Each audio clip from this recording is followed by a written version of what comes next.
Well, good morning, everybody, and welcome to the first of today's webinars from Smart Vision Europe. We're running three webinars today. The first two are dealing with using SPSS in healthcare settings. The next one is actually the first one we're looking at healthcare settings generally. The second one we're looking at using regression methods in healthcare, and the third one we're looking at marketing techniques. And these are webinars that we run on a fairly regular basis. My name's Jarlath Quinn. If you haven't joined any of these sessions before, you should be aware that we do record the sessions. There is some slideware here, and we'll email out a link to you afterwards. So you can download these materials after the session's ended. If you think it's particularly relevant, this session, for colleagues who were unable to attend this morning, then it may be possible for us to rerun it on a private basis if you can get enough of them together. We do that, and we have done that certainly for some NHS trusts in the past. So best thing to do is just ask us, send us an email, something like that. With regard to asking questions, all the lines are muted, so we can't hear you.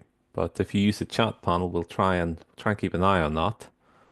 And if we forget or we don't look at it or if we run out of time, we'll always follow up with you afterwards offline. So we'll try our best to answer your questions. I'm Jarlath Quinn. I'm joined online today by my colleague Rachel, who's just making sure that everybody's logged in correctly.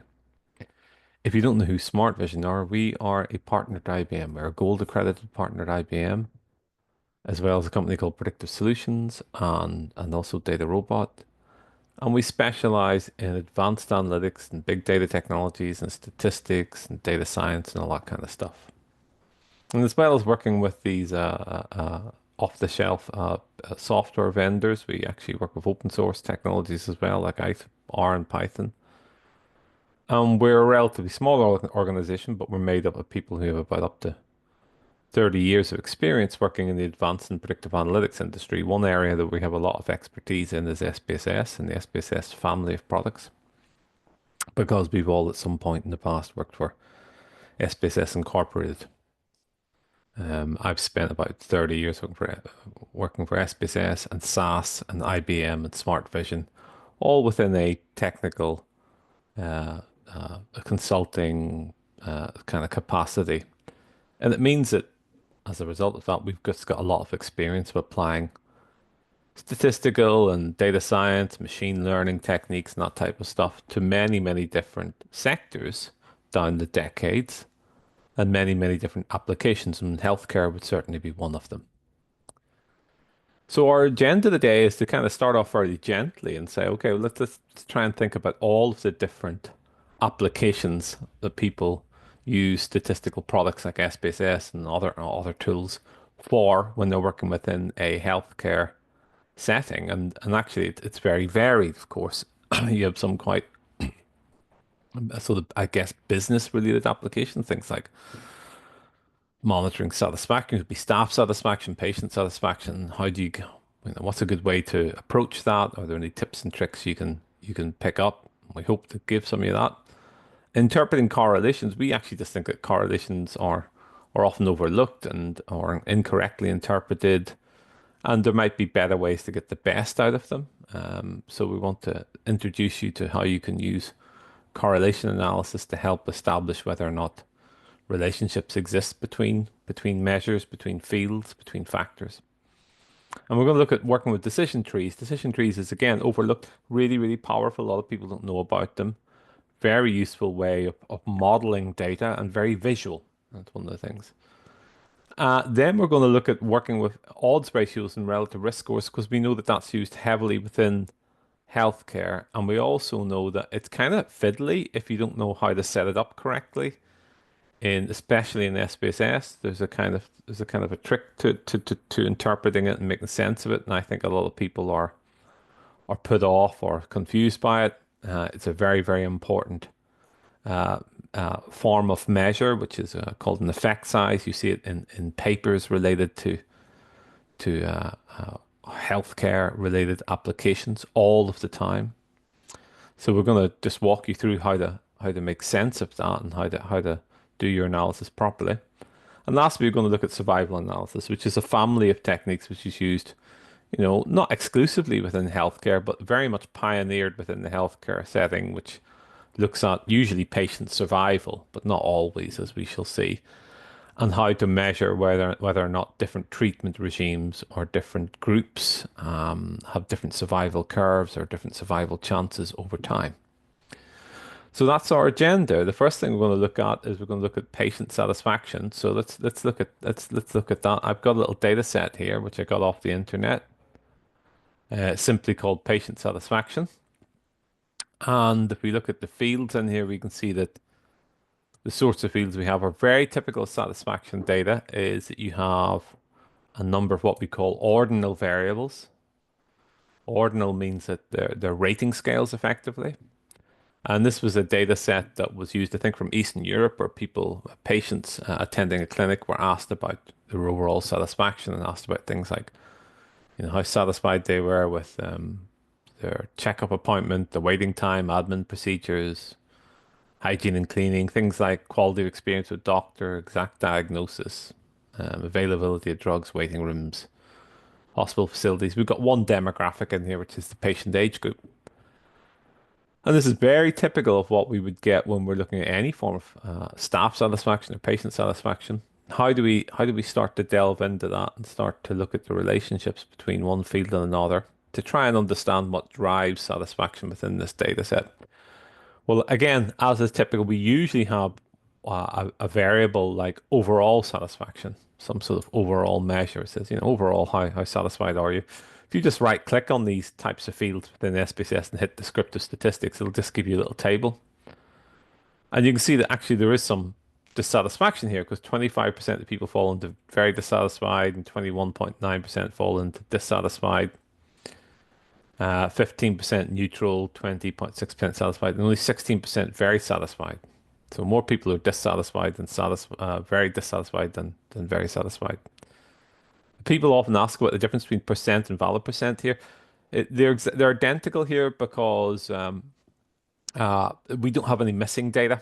But if we had missing values in there, if we had some people who just said refused or they don't know, or we just, well, for whatever reason, they didn't answer that question, you might have a few cases where that we don't know what their level of satisfaction is, and therefore there'll be a difference between the overall percent and the valid percent. The valid percent is based on the non-missing data, so it's often a valid percent, which is quoted.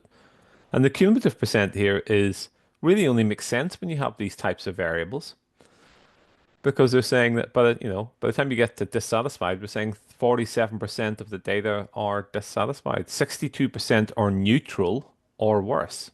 So it's just adding up the percentages as we're going along. So that's kind of interesting. That's the first thing we're looking at here. But really, of course, we want to do richer analysis. We want to look at, the relationship between things like overall satisfaction and other variables in there. So we've got a variable in here like age band. Let's look at overall satisfaction by age band. Well, these are both category variables. They're not number variables. They're not age, they're not blood pressure. They're actual categories. So they're a set of categories people belong to. And therefore, we would normally naturally go to a procedure like crosstabs to look at that. And with crosstabs, it says target list here. This is actually mislabeled in version 30 of SPSS. It should say rows. Doesn't really matter. And it doesn't really matter which variable goes where, but I'm going to put age, for whatever reason, into the rows up here. And I'm going to put overall satisfaction into the columns. And if I just click OK at that point, you'll see that it just gives me a raw table out. And the raw table's fine. I can see how many people were age 30 or younger and were very dissatisfied versus, let's say, how many people were age 60 and older who were very satisfied. But it's not really allowing me to compare them because, of course, the age groups vary in size. We have some here which are only 89 people aged 30 or younger, and 149 who are aged 31 to 45. So it's kind of hard to compare them. And as a result of that, one would normally ask for percentages. So if we go to analyze and then down to descriptive statistics again and to crosstabs, we could go to cells here, cells referring to the little boxes that the values appear within in the table, and ask for row percentages. And we click OK at that point. Now we have row percentages, and that might be easier. You can reformat these outputs to make them a bit easier to read, if you like. So you can see here we have 16.9% of people aged 30 or younger are very dissatisfied. Let's look at the extremes. 25.8% are very satisfied. Let's compare and contrast that to the 60 and older. With very different, big difference here. 35.8% of those aged 60 and older are very dissatisfied compared to 16.9% of the youngest. And 20.8% of the, sorry, only 11.3% of them are very satisfied compared to the youngest age group, where 25.8% are very satisfied. And we might at this stage start to form a sort of hypothesis here that, that maybe there's a reason behind that, but it does look, at least based on this data, that the older people in the oldest age group, tend to be more likely to be dissatisfied and less likely to be satisfied than the youngest age groups. And that's potentially quite interesting, but at this stage, what we don't really know is we've only got 452 records here. It's not a bad sample size, but we're splitting them into many subgroups here. I mean, we've got 4 groups here, and we've got 5 here, so there's 20 subgroups here we're splitting that into. We might ask ourselves, using the dreaded term, are these differences statistically significant? Is age group in any way related to overall satisfaction, or are the two things independent of one another? And to answer that question, one of the ways in which we might start to address it is to do a test of significance. And if we were to call up the crosstabs again, we can use this little button here to call up the crosstabs that we ran. We can see that it's still got the same settings from last time. Everything's in there. We could request a statistical test, and one we would normally go for is the chi-square test. Chi-square test of independence. This is testing the null hypothesis that the two variables are independent of each other in the population. Remember, this is just a sample, 452 people. The clinic actually sees probably thousands of people per year. So it's only a sample of that. So we click OK at that point, and we rerun the analysis. And what we get is a value here. We actually get 3 values. We get a Pearson chi-square, which is what the test is named after, Carl Pearson. We have likelihood ratio, which is regarded as a slightly more sophisticated version, I would say, of the Pearson chi-square, particularly when you've got small cell counts. And actually, in this case, they're all pretty healthy. Nobody less than 5 or anything like that in there. So usually at least, what's the smallest cell count? About 12. And we see this value here called asymptotic significance two-sided. Well, significance two-sided simply means we don't assume the direction is a direction to the analysis. We don't assume that younger people are more dissatisfied than older people, and we don't assume that older people are more dissatisfied than younger people. It could go in either direction, so that's fine. And it isn't really looking at one variable being dependent on the other. It's simply asking the question, are these two variables related, or are they independent of one another? Are they completely, is this like overall satisfaction by sign of the zodiac? That would be, we'd expect those two factors to be completely independent of one another. And we have to choose a threshold at which to say, well, this doesn't look likely, or this does look likely, and that threshold is usually 0.05 in statistical analysis. We actually do a webinar on interpreting significance tests. You can see recordings of all of our webinars on our website and on our YouTube channel. So if you want more detail on how the chi-square test is calculated, and how we came to coming up with these rules of thumb, and where we kind of make a judgment on whether or not evidence can be supported or not supported based on a probability value, then that's the webinar to look up for that, or to attend. So if we actually double click on this chi-square test output here, and right click on it and say, what's this? It actually says this is a significance level based on asymptotic distribution. Asymptotic distribution means effectively estimated distribution. Not what we call an exact probability, but it prefers you have a healthy sample size. But that's okay. That's what typical. It says typically a value of less than 0.05 is considered significant. The asymptotic significance is based on the assumption that the data set is large. That means more than 50, let's say, something like that. If the data set is small or poorly distributed, this may not be a good indication of significance. There are, in fact, methods called exact tests, which you'll see up here. See up there, these are exactly, if you switch these on, you can actually switch them on. That is for really small sample sizes, used a lot, which is very typical, of course, in healthcare, where you have maybe a relatively small treatment group against a wider population. Maybe a control group's much larger than an experimental or treatment group. So sometimes an exact test can be a good way to do it. Exact means not based on a rough distribution, asymptotic. It means based on very precise calculation of probability. But the point here is that this value is less than 0.05. It's only marginally less than 0.05. I mean, look at this likelihood ratio. It's only almost just barely under 0.05. What do we do if the value is less than 0.05? Well, what we do is we reject the null hypothesis. That's what we do. The null hypothesis here is an assumption, and the assumption is that the two variables are independent of one another. And we would say there is not enough evidence to support the notion that the two variables are independent of one another. We don't accept the alternative hypothesis, which is that the two variables are not independent of one another. We simply say, based upon this result, we cannot sustain the assumption that the two variables are independent of one another. Overall satisfaction cannot be said based on this evidence to be completely independent of age group. Let's look at another variable. Let's look at a different one. So I can just go back to this and say, let's swap out age group. Let's look at something like exact diagnosis. If I put that into the rows here and click OK at that point, exact diagnosis is run. And look, this is if anything, asymptotic significance now is less than 0.001. So this is much more strongly related, you could argue, to with overall satisfaction. You can see that people who are very dissatisfied with the exact diagnosis, 51% of them are very dissatisfied with overall satisfaction. And people who are very satisfied with their exact diagnosis, 75% are very satisfied with overall. So we could almost say that one is a predictor of the other.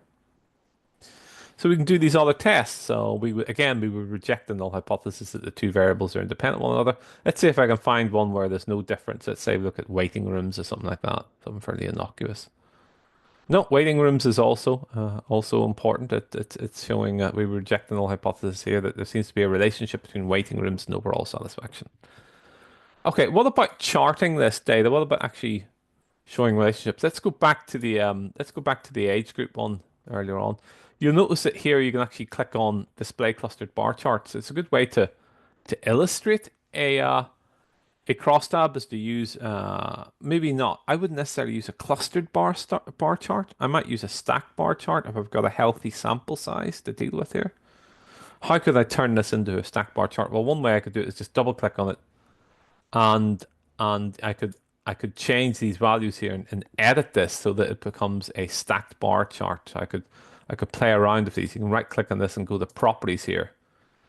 You can go down to chart size and play around with this and say this is not a cluster chart. This is a stack chart. So you hit apply.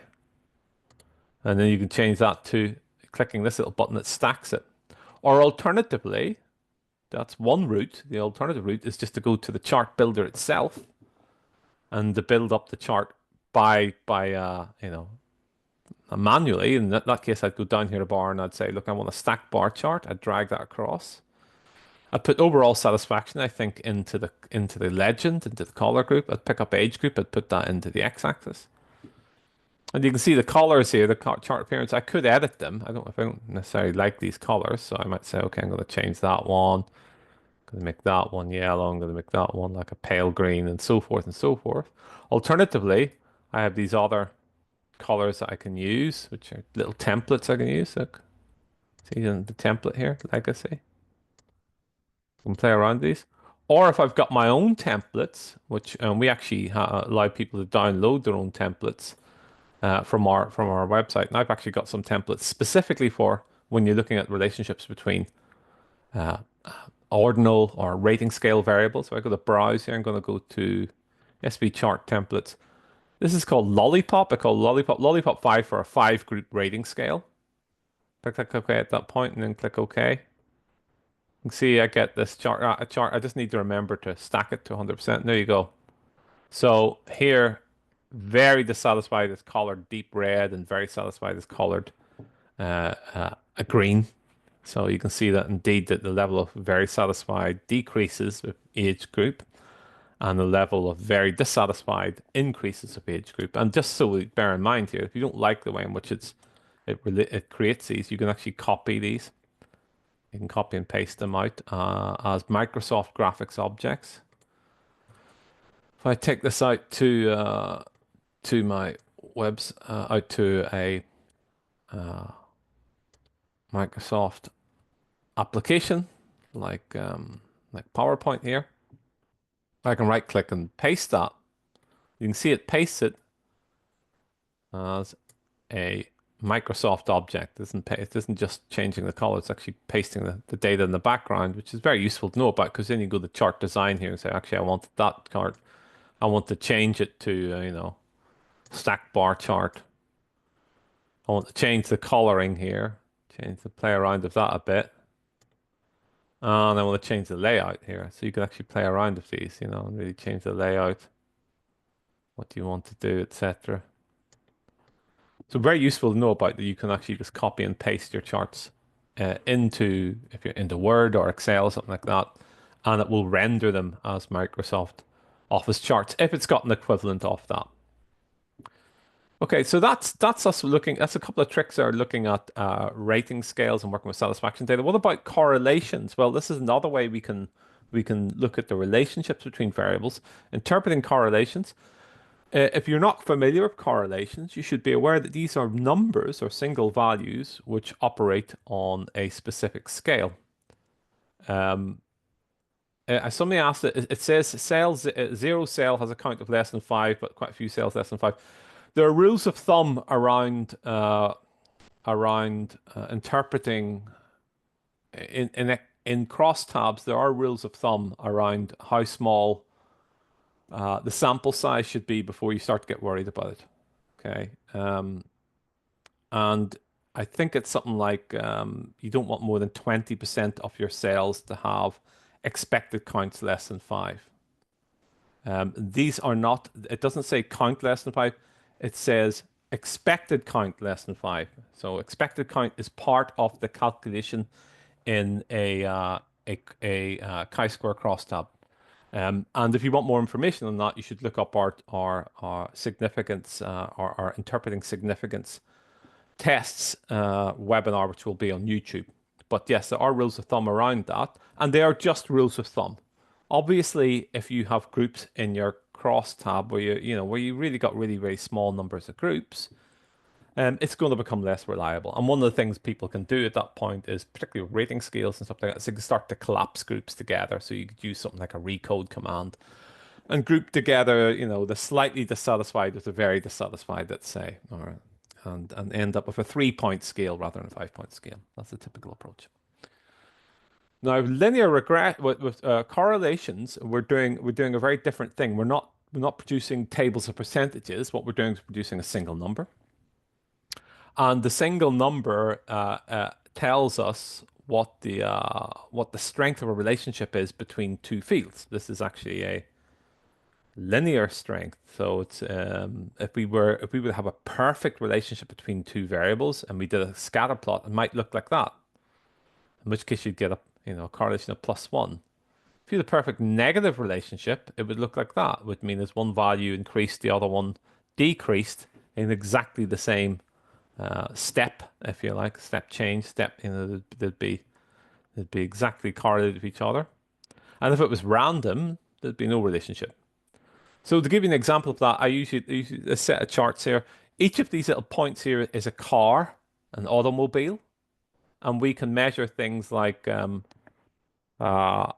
their horsepower, the vehicle weight, and we can look at the level of correlation between these points. So each of these points, and we can see that this is trying to form a line, as you can see. And as we expect, cars with a bigger horsepower tend to have bigger engines, and therefore they tend to be heavier. And thus, the horsepower value is closer to 1, and that's a strong correlation. Look, it's not that, but it's definitely not that. It's kind of closer to this end than it is to this end. That's a strong correlation. Look at this one. This is weaker. This is miles per gallon against time to accelerate from 0 to 60. Cars that, accelerate really quickly from 0 to 60 tend to have lower miles per gallon, less fuel efficient, but cars which tend to be slower in acceleration tend to be more fuel efficient. But it's not a stronger correlation. Okay, it's a weaker correlation. It's closer to the kind of middle bit, the middle bit. And here's a negative relationship. This is negative. This is time to accelerate from 0 to 60 against horsepower. So it was saying that if it takes a long time to accelerate from 0 to 60, then you tend to have less horsepower. And that's what we would expect. And thus we get a negative relationship, quite a strong negative relationship, minus zero point 0.7 as soon as you get above zero point 0.5. You should bear in mind that in linear regression, if you square these values, they turn into effectively percentages. They tell you how much percentage overlap there is between the two variables in terms of the overlap, in terms of the variance that they're explaining. So a correlation of zero point 0.3 would overlap by 9%. A correlation of zero point 0.4 would overlap by 16%. A correlation of 0.5, 25%. 0.6, 36%. 0.7, 49%. So by the time you're at a 0.7, a correlation of 0.7, about half of the variation in one variable can be used to explain the other. 0.8, 64%, 0.9, 81%. So it gives you some sort of rule of thumb with regard to, whether or not that's how strong the correlation is in real terms. Now you might find that you get completely random relationships as well. And you might also find that you can actually do correlations with with rating scales like this. So if I go down here to analyze correlate and go down to bivariate, that just means pairs. I'm actually going to pick them all up here. I'm just going to pick them all up and just chuck them in. I'll just show you what it looks like. It looks kind of ugly to begin with. It's going to produce a really big table where the correlation between every variable is shown against the correlation of every other variable. And it includes additional information. Look, there's loads of values in here. Really ugly. Is there a way in which we can make this a bit easier to interpret? Well, yes, let's go back and do it again. We'll go to Analyze, Correlate, Bivariate. What we'll do is we'll say, show only the lower triangle. Why are we doing that? Well, what's happening is that we're looking at the correlation between checkup appointment and overall satisfaction, and then checkup appointment and overall satisfaction, because the same correlation is shown exactly the same time. It's just a mirror image. And right down the diagonal, we all have correlations of 1 because it's the correlation of the variable against itself. And of course, that would have a correlation equal to 1. It would be a perfect measure. And we don't really need those. We don't need those values. So it's a convention to not show them. And as a result of that, we can say show only the lower triangle and don't show the diagonal. Click OK, run that. Now it's a bit easier. Still a bit busy to look at because we can see that actually what it's doing is it's showing us the Pearson correlation. It's showing us the number of cases that we use to calculate it, and it's showing us whether or not that correlation is statistically significant. Now, again, you might want to check out the significance webinar to interpret this in more detail. We haven't got time to go into it here, but suffice to say that the null hypothesis that we're testing of a correlation is not that it's a strong correlation, but that the correlation is in fact 0 in the population. And as a result of that, it is possible to get very, very weak correlations, which are nevertheless significant because we're saying, yeah, it's weak, but it's not 0. So significance values not terribly useful. It's a classic example of what I like to say when something is significant but not notable. Significance does not mean notable. But what we can do with tables now in SPSS is we can double click on them and we can pivot them. We can click on them, say, go into the pivoting trays, and we can put things like statistics up here into the layer box. And that makes it much easier because now we see just the correlations. Look, we're just looking at the correlations themselves. And we can see that lots of strong correlations here, like 0.6, these relatively strong correlations here, 36%, some weaker ones down here. There's minus 0.096. Age group has lots of very weak correlations here, not very strong correlations. We can also ask it to go back to bivariate correlations. We can go to style here, and we can actually ask it to highlight the strongest correlations. We can say correlations that have values greater than 0.5. You should highlight these guys in, let's say, pale yellow. And you could add another one in here. You could say correlations. I don't know. Let's say click here. Let's say it's between. Let's say between inclusive between 0.49, let's say, and 0.4, let's say, just in that zone, you should go for, Be much paler, something like that. Just highlight that a bit weaker, much paler color. Go click continue and OK. There we go, slightly paler. And if I click continue and click OK at that point, you can see it just highlights the stronger correlations. Again, if I double click on it and go to pivot, pivoting trays, and put statistics in here, you can see where the strong, a lot of strong correlations. These are all very collinear of each other, as we would say. Interesting, age group doesn't really have any strong correlations. You can see that's all below zero point 0.4. Yeah, overall satisfaction strongly correlates with friendly healthcare workers and with exact diagnosis and specialists available and quality of experience with doctor and that type of stuff. So this is kind of an interesting way for us to see, if we were looking at something like, quality of experience of doctor, what drives a high score in that? Well, it's things like exact diagnosis tends to be the strongest one, as we would expect. So correlation's very useful, not just used with rating scales, of course, but used a lot with continuous measures like blood pressure and height and weight and things like that, used for very, very widely. And technically speaking, these are rating scales, and we shouldn't. You're better off using not Pearson's correlation, but Spearman's correlation. It sounds very similar, but they're slightly different. And these are, again, if I run that again, you can see they're slightly less assumptive than Pearson's correlations because they use the ranks. I'm not going to get into the details of it. Again, it's we have a webinar that looks at this. But suffice to say, if you're dealing with potentially a conservative audience, you're pretty hot in their stats, and you're looking at relationships between correlations between rating scales, you might want to consider using Spearman's rather than Pearson's, because rating scales aren't real numbers. They're just numerals. They're just ranks. They're not true numbers. They appear like they're true numbers, but they're not real numbers. They're just ranks. So it's like first, second, third. It's not the same as one, two, three. Okay, what else have we got? So we've got a bunch of other things we want to get through here. Let's see. We now want to look at decision trees. So yeah, using the same data set, decision trees. Let's say we were really interested in what drives overall satisfaction. I could do what's called a decision tree here. I'm just going to show you and introduce you decision trees first of all, show you what they look like. So here's the decision trees. Decision trees are really popular because they're really useful to help you build profiles of things like patients or research subjects or staff. And they're very good at finding key behavioral segments, hot spots and groupings within the data, segments that maybe where you've got a much higher score or much lower score, let's say, in a particular biometric measure or based on a percentage of people falling in a certain group. And they also help you generate predictive models. So they're actually they are predictive in nature. They're very visual and they're relatively easy to understand.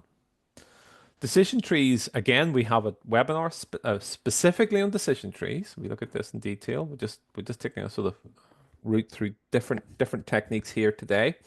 Decision trees are split by targeted outcomes, split targeted outcomes by key factors. So what we do is we pick a key outcome that we're really interested in, like patient readmission, let's say, or procedure outcome or something like that from a surgical procedure, or in this case, satisfaction. And we look at what variables, or we ask it to tell us what variables are most strongly and hierarchically related to that outcome. So here, one of the most famous data sets is actually survival on the Titanic.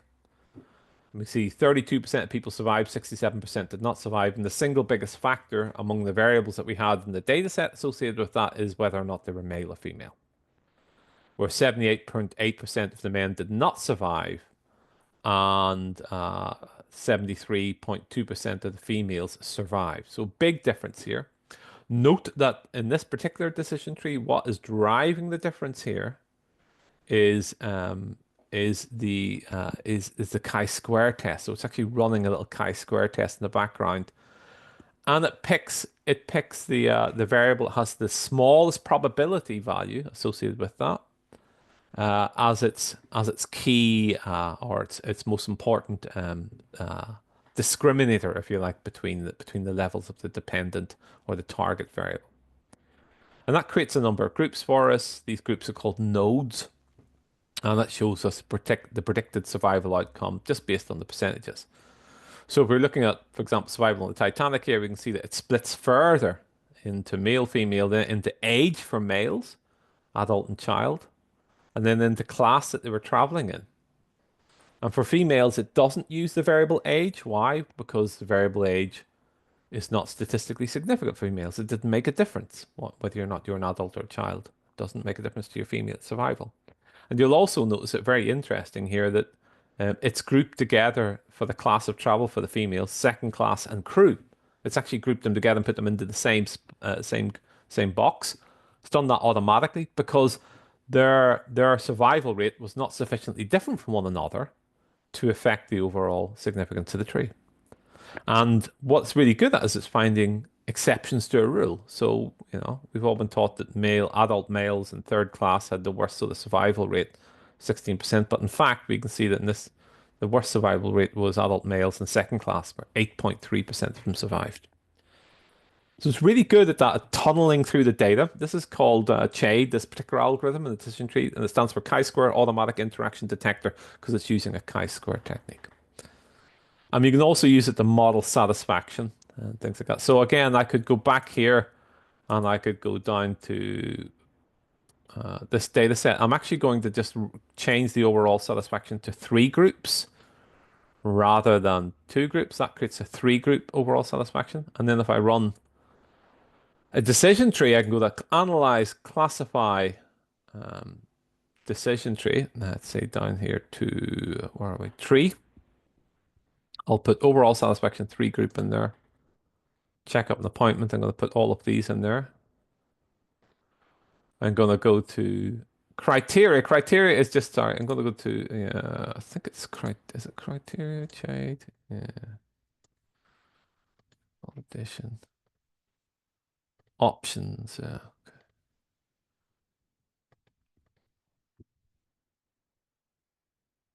Yeah, the growth limits are basically, it's going to, yeah, that's it. I couldn't see that. It basically I'm telling it how small the subgroups it can be. So I'm actually just going, because this is a relatively small data set, I'm going to make this 20 and 10. So you can go down to a subgroup of 10 just to give it a bit of freedom to build a tree. And you can see here that when we click on that and I zoom in on it, it's actually showing me dissatisfied, neutral, and satisfied because I turned it into a 3 grouping. And you can see that dissatisfied is blue, satisfied is yellow, and it's showing me what drives the differences between that. And it's saying exact diagnosis is the single biggest factor that drives differences between the dissatisfied and the satisfied. And then it splits it further into things like whether or not you're friendly healthcare workers, whether or not the admin procedures are good, and then whether specialists are available. So it basically tells this clinic that if they wanted to drive, you know, up patient satisfaction, what are the things they need to get right to drive that up? Well, they need to get their exact diagnosis right. So they need to get that, people more happy with that. They need to have more specialists available in both. That's the second most important thing after exact diagnosis. For the satisfied people, the people things that really drive satisfaction is when exact diagnosis is available, the healthcare workers are friendly, and the admin procedures are good. So that's quite useful in that sense. What about more clinical related data set? So I've got a data set here which is I think it's patient length of stay. I've got a little data set here. So this is data set that's related to patients. We've got a lot of information here about these patients. And we've got a key variable here, which is basically, whether the procedure that they had resulted in them being well or some other measure, including mortality. They didn't recover or there were complications, something else. So it's well or other. So we've got a 2 category outcome here. And to make it simpler for me to do the demonstration, I've actually got something called use variable sets. This is a way when you have lots and lots of data, lots and lots of variables, too many really to work with. You can actually create little subsets within SPSS, and you can say, this is on the utilities menu. It's called using sets. And it means you can mask out the variables you don't want to use, which is what I'm going to do here. So I'm going to go to a decision tree. And I'm going to put my key variable in, which is the surgery result. And then I'm just going to pick up a couple of things. Like, for example, let's just say I pick up whether or not they have a history of angina. Say I pick up gender. Let's pick up things like whether or not they have cholesterol and whether or not they're a smoker. We'll just chuck a few of these in and put blood pressure in there. Let's see if that works. Let's go to criteria. Criteria at this moment is the before the node is split into subgroups says there has to be at least 100 cases, and that gets split into 50. I'm going to change that to 40 and 20. So you can start with a group. It has to be 20 people before it's split into the smallest subgroup can only have 20 people in it. It double clicks on that, and you can see that it's immediately built the tree just based on those few fields there. And I'll zoom into it. It's saying, okay, well, look, the biggest split here is actually blood pressure, whether or not they have hypertension, normal, or hypotension. It says if they have hypertension, then the other group, which is kind of our key group, jumps from 18% to 29%. And the well group drops from 81% to 70%. And cholesterol, if they have got hypertension and high cholesterol, that drops further to 63%, and the other group actually increases to 36%. And if they had a history of angina, that goes to 39%. So nearly 40% of the people having some outcome other than well. Whereas if they have normal blood pressure or hypotension, they don't have a history of angina, and they have normal cholesterol, then the percentage in the other group is 4.6%. And this is a predictive model as well as a profiling tool. This is very useful. So what I find interesting that playing with this data set was if I just chucked everything in or a lot more stuff in, let's say I'm just going to pick out there's a flag variable here, which is like whether or not they're, dead on arrival. I don't want to use that, obviously. That's going to be a predictor. Let's click this, click OK. Let's just chuck everything in and treat it as a bit of a cement mixer. And what we find is that actually, when we zoom into, there was actually two treatments here. One was a balloon catheter, and the other is a bypass of some sort, a grafted bypass. So those are obviously the two big percent. If you only got a balloon procedure, then 5.5% fall into the other group, whereas if it's a bypass, then nearly 40% are in the other group. So in reality here, we should really be doing two separate decision trees, and you could do that. I mean, you could say, okay, look, I'm really interested in people with the bypass CAPG. How would I do that? Well, I'd go to data and the select cases. I'd go, look, I just want to filter people where the surgical treatment is equal to, let's see what the surgical treatment for CABG is. The code for CABG is 2. Let's say code, just select those guys, hit continue, click OK. Rerun the decision tree. And then everybody in that decision tree then is just people who've had that procedure. And then we can see what drives difference. So interesting that clot dissolving drugs, and there's 1,600 people in here. What type of drug was used, followed by cholesterol, followed by whether or not they had a history of a heart attack or digitalis, whether or not they're physically active, and obesity. And there's lots of other things one can do here. We can actually get it to save this out as a predictive model. You can actually show predicted values. You can actually tell it, ask it to say, how accurate is this? You can validate it. You can validate it against a random sample. So it's very powerful in the sense that, it allows you to do a lot of exploratory data. Perhaps if you were doing to do more formal analysis, like logistic regression or something like that, you could do that. But it's very, very powerful, very visual. Okay.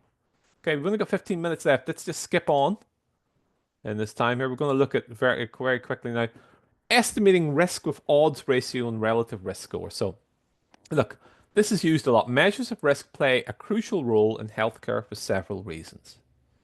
They're used for things like assessing treatment effects, measuring impact of treatment, interpreting clinical studies, comparing treatment effects. What's the relative risk of two different treatment strategies? Public health decision making. It's used a lot in ministers and politicians should be familiar with these measures because And certainly, funding councils and stuff like that, evaluating vaccination programs, for example, or use odds ratios. Risk communication, often the simpler way to communicate complexity. You're just saying, look, this is what the risk is associated with that, and identifying high risk populations. Now, there are two key measures of risk in SPSS. One is the odds ratio, one is the relative risk ratio. And these are both measures of association. And rather than just looking at whether a relationship is statistically significant, i.e., where you accept or reject a null hypothesis, we might want to measure how strongly they are related. That's what a measure of association is. Indeed, a correlation is a kind of measure of association. In healthcare applications, these values can indicate if exposure to a factor can increase the risk of an outcome or conversely have a protective effect.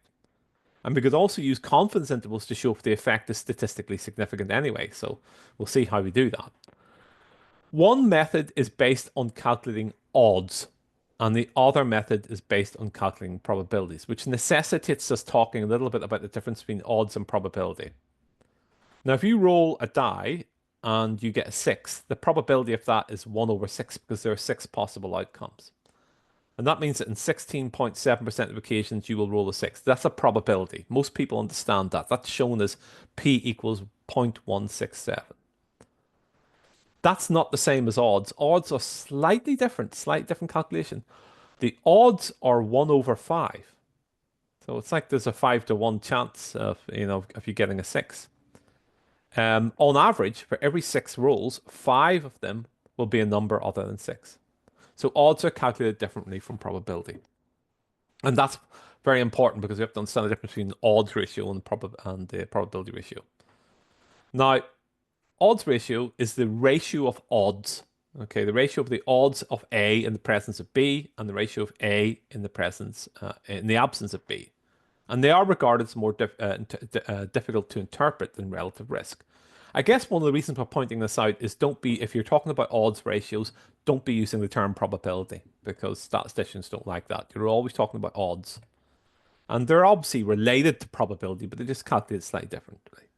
Relative risk ratios, i.e. the probability of an outcome in an exposed group relative to the probability of an outcome in an unexposed group. That's how it's most commonly used. It's exposure in one group versus exposure in another group. In this example, we will look at the associated risk between smoking and angina. And here the risk factor is smoking status, and angina is the outcome. We need to remember that because we can use the SPSS crosstabs procedure to compute both the relative risk factor and the odds ratio. I actually have a video specifically on this, which you can see on our YouTube channel and on our website. So look, this is the history of angina, history of angina against smoker as a crosstab. Let me just pull that up. Let me just open up a data set here. So I should go open to data. Odds ratio and relative risk ratio.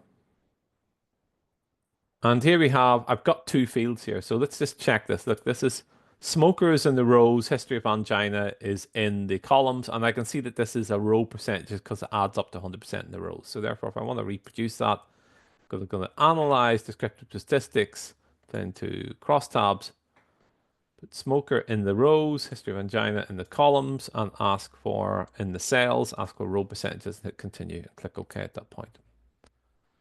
So this is the same output that we got, okay?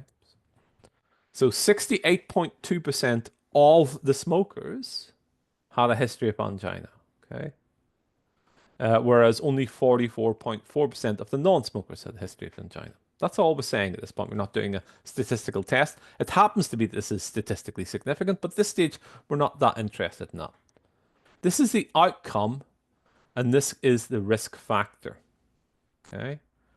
Now, the key here is that I've coded, note that the row and column positions of the risk factor affect the calculation. So I've basically said that yes and yes should be category 1, and in each of these should be the first category.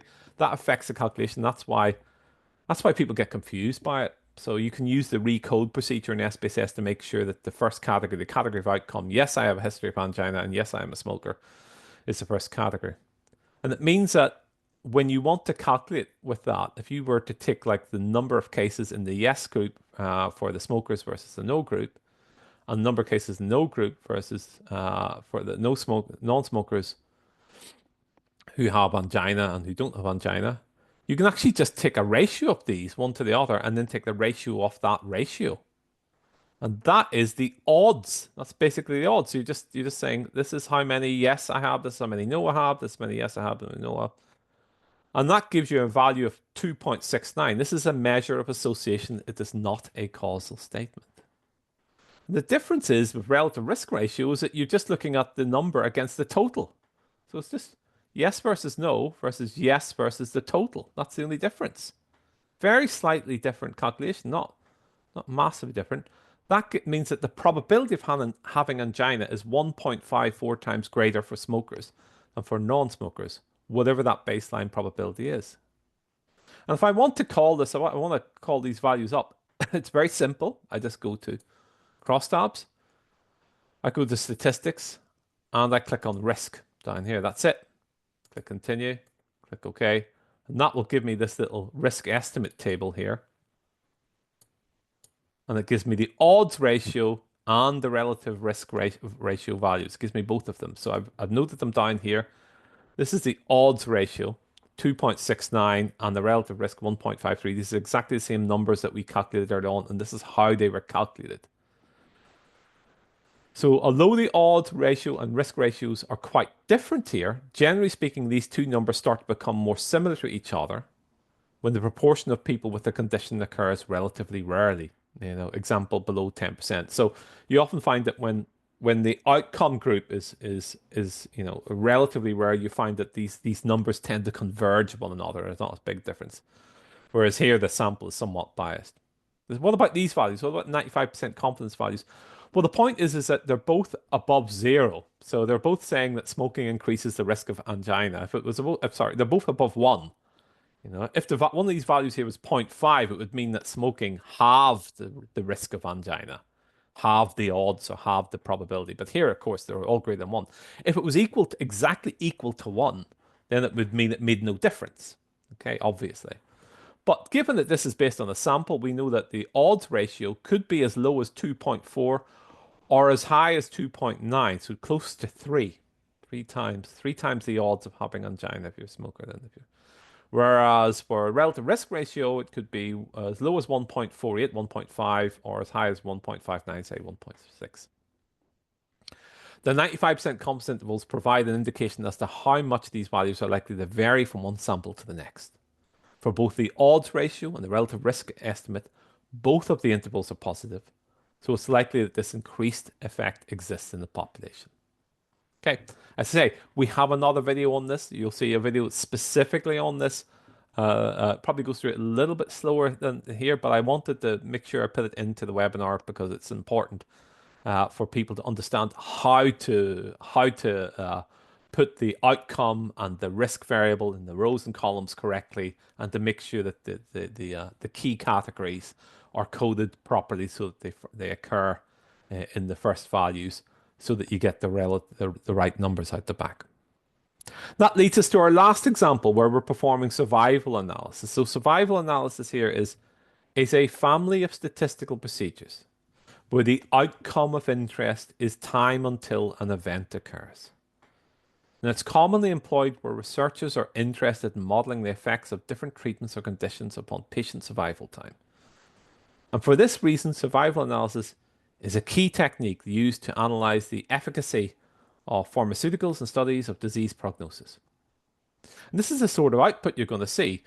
It's often referred to as, and I'm using the term time to event data because you may hear that term used when they're talking about survival analysis, but they're just basically talking about events and time, data that records time and data that records events.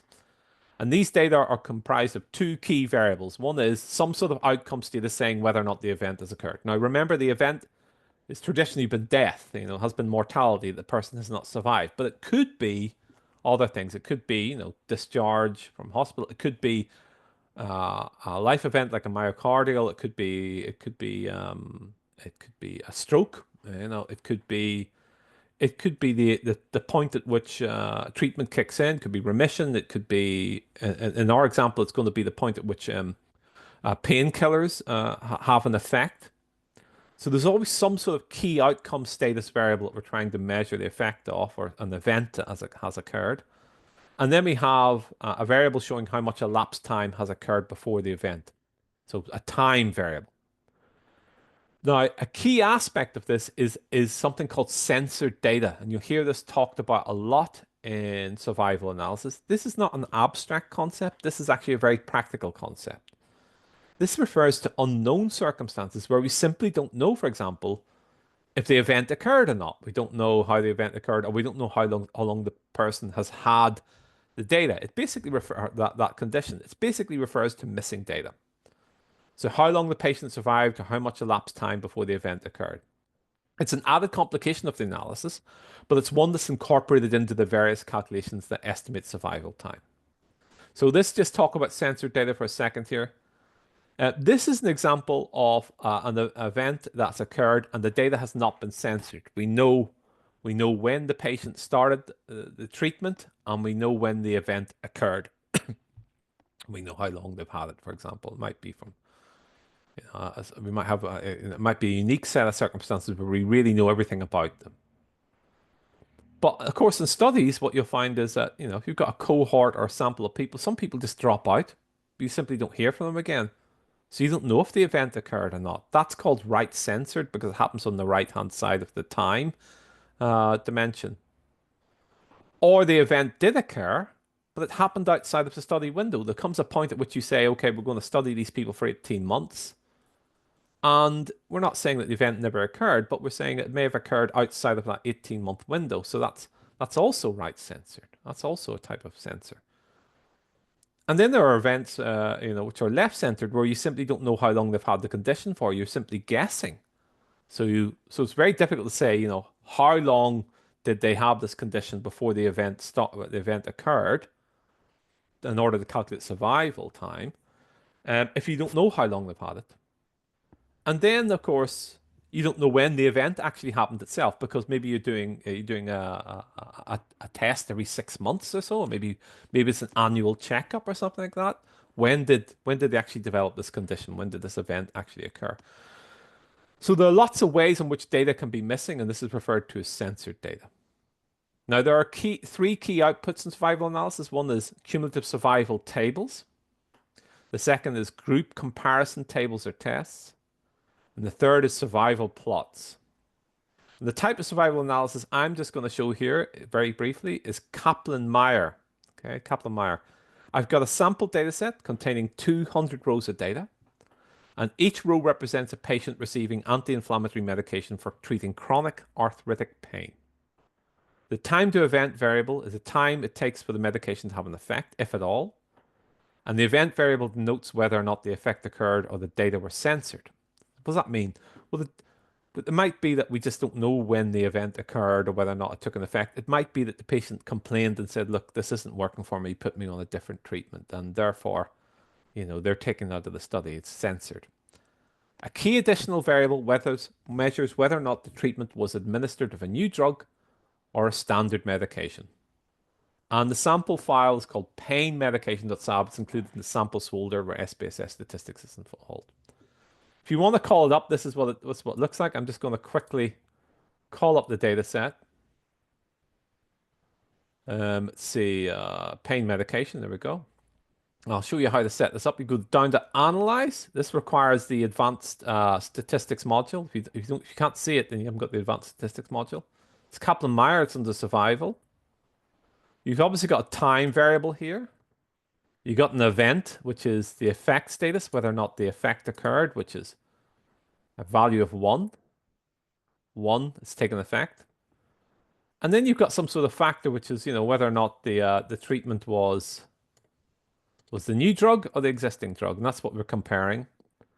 And then we'd normally go to the compare factor and we'd say, yeah, do some tests to see if this if this factor has an effect, and do some options and show me some charts. Okay.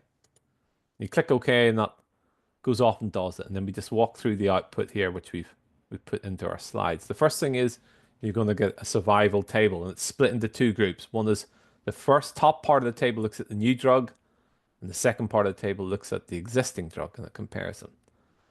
We can see we had 79 events using the new drug and 74 events where the treatment took effect for the existing drug. And we can see that we have some censored data where patients just disappeared out of the study.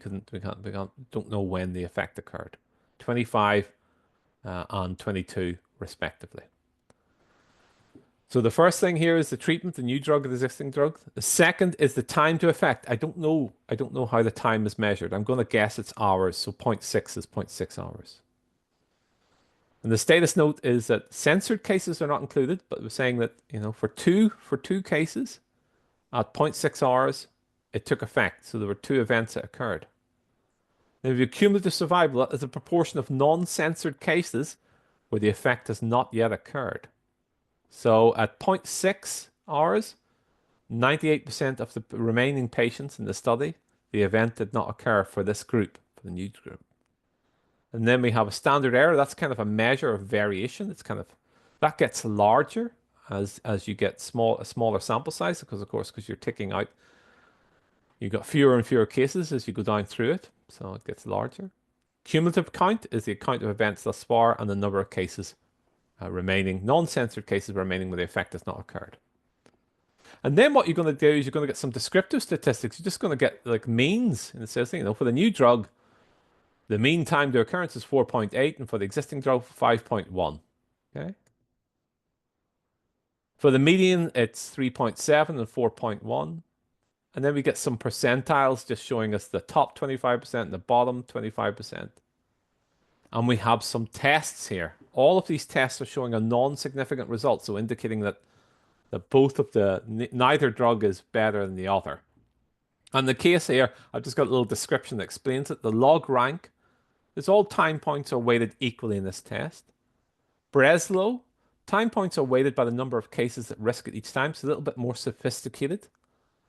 It says less power when percentage of cases is large. So it basically says, okay, I'm going to weight it to the number of cases that are available, because as you go down through the time, you get fewer and fewer cases. And Tyrone Ware, which is basically time points are weighted by the square root number of cases. It's kind of compromised between the two. Now, it doesn't really matter here because they're all showing a non-significant result. When we look at our survival chart here, we can see the percentage of people who are still where the event has not occurred. So we can see that 10 hours in, we're getting about, 15% of people where they still haven't had an effect for the non-censored cases. And the red is the existing drug, and the blue is the new drug. It does look like the blue that they tend to occur slightly earlier, but we know that that is not statistically significant. This is called a cumulative survival function. This is called a 1 minus cumulative survival function. So this is how many. It's just the inverse of that. It's just the opposite of that, saying how many has it occurred against. So at 6 hours in for the existing drug, it's 60% of patients have had an effect. And for the new drug, probably about 68%, something like that. The survival function denotes the probability that a person will survive beyond a given time point. But the hazard function denotes the rate of failure of non-survival occurring at a given time point based on the fact that the subjects have made it this far without encountering the event of interest. Now, the cumulative hazard function, however, I have put this in, measures the expected rate of occurrence in a given time point. So the values can exceed 1. If the periodicity was measured in years, for example, one could reach a time point where a given event might be expected to have occurred 1.5 times on average by that stage. I mean, for example, something like a stroke. If somebody has had a stroke in the past, it is possible for them to have a stroke again. So the cumulative hazard looks like this, and the values go greater than 1 because it's talking about the rate of occurrence. Now, in all situations here, we're saying that although it looks like there's a little bit of difference between the new drug and the existing drug, we are concluding that that this difference isn't sufficiently large for it not to have occurred randomly, and that therefore the new drug does not have an effect earlier on than the existing drug. There's no statistical difference. Just a few slides that you should be aware of. We have links here in your slide deck, which are links to other videos and recordings that we've made and other webinars that we've made. I've got a new session here on a new video on performing meta-analysis in SPSS statistics if you want to do that. It's quite interesting. And we do provide a number of services around, training and consultancy, which you might want to be aware of. We also help with sourcing the software. We provide formal technical support for our customers who are using SPSS. And generally provide no strings attached technical and business advice related to all things analytical to all commerce.